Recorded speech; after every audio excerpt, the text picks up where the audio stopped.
सुरार्चितलिङ्गं निर्मलभाषितशोभितलिङ्गम् जन्मज दुःखविनाशकलिङ्गं तत्प्रणमामि सदा शिवलिङ्गम् देवमुनि प्रवरार्चितलिङ्गं कामदहन करुणाकरलिङ्गम् रावणदर्प विनाशनलिङ्गं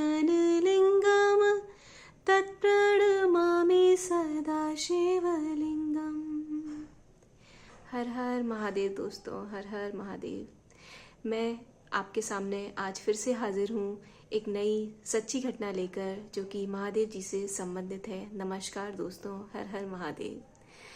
तो चलिए आज मैं आपके सामने फिर से एक नई सच्ची घटना सुनाना शुरू करती हूँ। और वीडियो शुरू करने से पहले हर बार की तरह मैं आप सबसे रिक्वेस्ट करना चाहूँगी, विनती करना चाहूँगी कि आप सभी मुझ पर विश्वास करें ना करें, इन कहानियों पर भी विश्वास करें ना करें, परंतु महादेव पर विश्वास करते रहिएगा, भोले बाबा पर विश्वास करते रहिएगा, अपने ईश्वर पर विश्वास किसी भी रूप में, जिस भी नाम से आप उन्हें जानते हैं, जिस भी धर्म से आप उन्हें जानते हैं, आप उन पर विश्वास करते रहिएगा। बस इतना ही मैं आपसे मांगती हूँ, इसके अलावा मैं आपसे और कोई भी इच्छा नहीं रखती हूँ।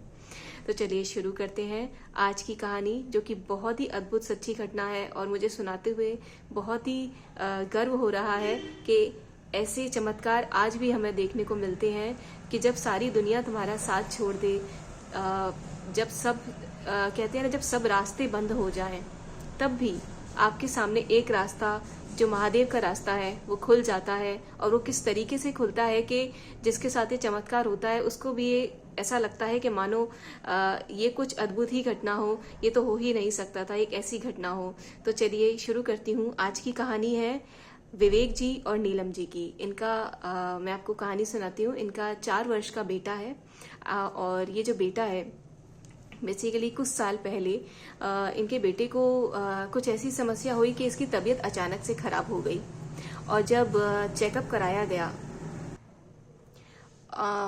तो पता चला कि बच्चे की बोन मैरो रिपोर्ट कराई गई और उस बोन मैरो रिपोर्ट में यह सामने आया कि बच्चे को ब्लड कैंसर है। जी हाँ। और डॉक्टर्स ने कहा कि हम ये आपका केस जो है वो नहीं देख सकते हैं क्योंकि ये कैंसर का एक सीरियस केस है, तो आप इस बच्चे को एक बड़े हॉस्पिटल में लेके जाइए। और ऐसा कहकर डॉक्टर्स ने उस बच्चे को, उनके बच्चे को एक बड़े हॉस्पिटल में रेफर कर दिया। जी हाँ।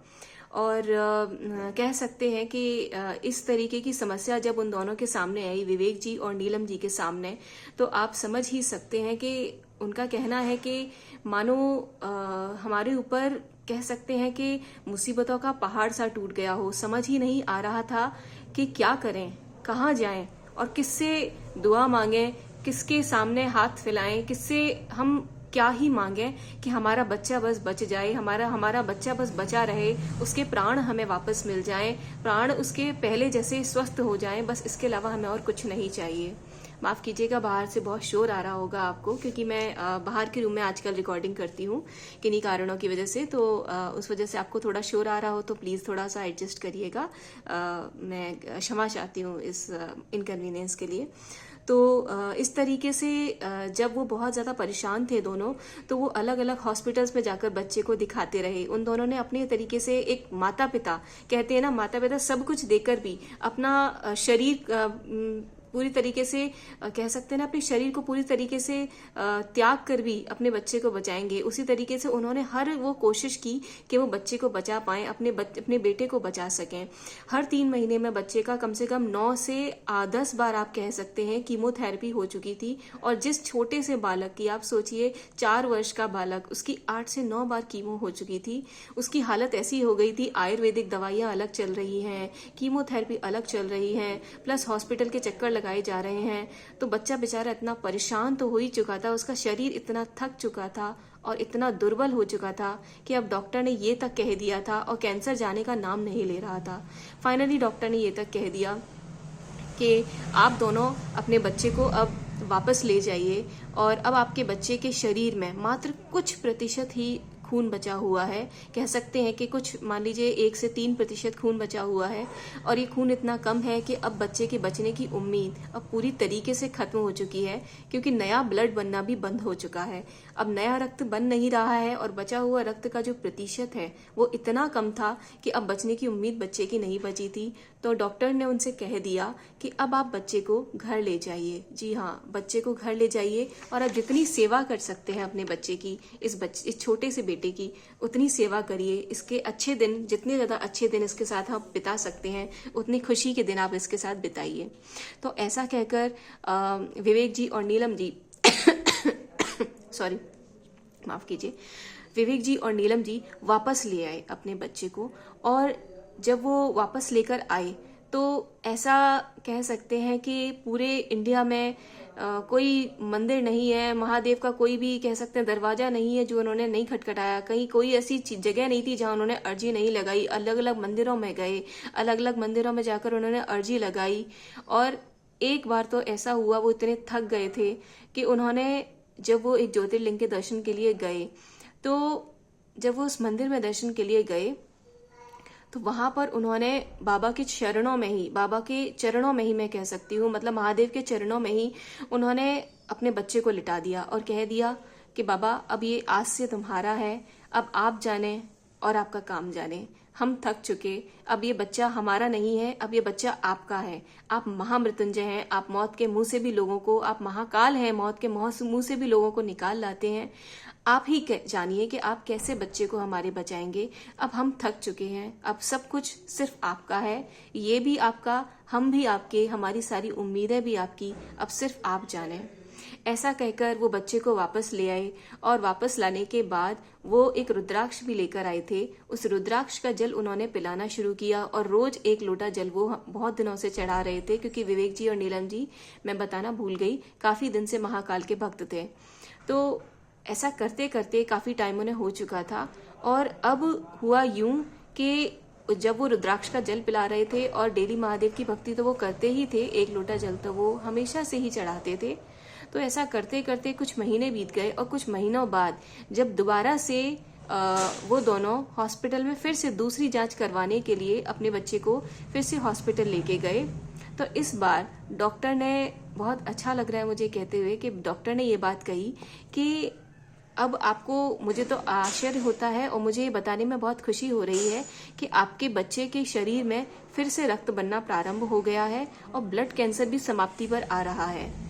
ये सुनकर विवेक जी और नीलम जी को इतनी तसल्ली हुई, उन्हें लगा कि चलिए महादेव ने हमारी सुनी तो सही, महादेव ने हमारी उम्मीदों को टूटने नहीं दिया। और यही मैं आपसे भी कहती हूँ कि आप सभी, कितनी भी आपकी मुसीबतें चल रही हों, कितने भी मुसीबतों के बड़े से बड़े पहाड़ आपके ऊपर टूट पड़े हों, लेकिन बाबा पर भरोसा आप कभी नहीं छोड़िए। उनको अपने दिल से लगा के रखिए, उनको अपने पिता की तरह मानिए, अपने भाई की तरह मानिए, अपने किसी भी संबंधी की तरह मानिए, बट उन पर सच्चा विश्वास करिए, अपनी भक्ति को सच्चे मन से करिए। और कहते हैं ना कि आप लेने से पहले कुछ देने की सोचिए। महादेव से आप लेने से पहले कुछ उनके लिए सच्ची भक्ति, निष्काम भक्ति आप करके देखिए उनकी। मैं हर बार कहती हूँ कि आप 1 साल तक, मेरा आप सच में कहना मानिए, आप मात्र 1 साल तक महादेव जी पर लगातार रोज सुबह 1 लोटा, सिर्फ 1 लोटा जल चढ़ाने जाया करिए, और उसके बाद अन्न ग्रहण करा करिए। मेरा यकीन मानिए, आपका 1 साल में समय बदलना प्रारंभ हो जाएगा, इसकी मैं प्रमाण हूँ। ठीक है, तो आप करके देखिए। यदि आपका वक्त नहीं बदलता तो आप मेरे साथ पास वापस आकर यहीं पर कमेंट करके जाइएगा कि दीदी आपने कहा था, और हमारे साथ कोई भी हमारी कोई चीज नहीं बदली, हमारा समय आज भी उतना ही खराब है जितना पहले था। मैं आपको इस चीज को लिख के दे सकती हूँ कि आपका समय अवश्य बदलेगा, क्योंकि महादेव किसी को खाली हाथ नहीं छोड़ते, वो जरूर सुनते हैं। वो इतने भोले हैं, इतने सच्चे दिल के और इतने भोले मन के हैं कि वो अपने किसी भक्त की आंखों में आंसू नहीं देख सकते हैं। कहते हैं ना कि जैसे एक पिता अपने बच्चे की आंख में आंसू नहीं देख सकता है, उसके लिए वो पूरी दुनिया जहान के सारे पहाड़ हिला देगा, लेकिन वो अपने बच्चे के लिए हर वो पॉसिबल चीज करेगा जो उसके कह सकते हैं ना, जो उसके लिए करना संभव है। और महादेव के लिए तो क्या संभव नहीं है, सब कुछ संभव है। तो आज की कहानी में बस इतना ही। और इस कहानी को समाप्त करने से पहले हर बार की तरह मैं आपसे विनती करूंगी कि अपना नाम, अपनी जगह अवश्य आप अपने कमेंट में, इस कमेंट में लिखिएगा। और जब भी आप कमेंट लिखते हैं तो उसमें हर हर महादेव अवश्य लिखिएगा। जब भी आप हर हर महादेव लिखते हैं तो उस कमेंट से मुझे बहुत ज्यादा खुशी मिलती है। मतलब आपके सब्सक्राइब करने से, आपके तारीफें करने से, मतलब उससे भी सबसे ज्यादा खुशी मुझे जब तब मिलती है जब आप हर हर महादेव लिखते हैं। क्योंकि जब आप हर हर महादेव लिखते हैं तो मुझे ऐसा लगता है कि मेरी वजह से बस महादेव की भक्ति से लोग जुड़ रहे हैं, इस श्रृंखला को लोग आगे बढ़ा रहे हैं, भोले बाबा का नाम ले रहे हैं, भोले बाबा की भक्ति से जुड़ रहे हैं। मुझे बहुत खुशी मिलती है। और बस मैं इसके अलावा आपसे क्या कहूँ। तो चलिए इन शब्दों के साथ मैं विराम लेती हूँ और आज की कहानी में बस इतना ही। हर हर महादेव दोस्तों, धन्यवाद। अपना ध्यान रखिएगा, आपका परिवार स्वस्थ रहे, आप खुश रहें, आपका परिवार भी बहुत खुश रहे। हर हर महादेव दोस्तों, हर हर महादेव।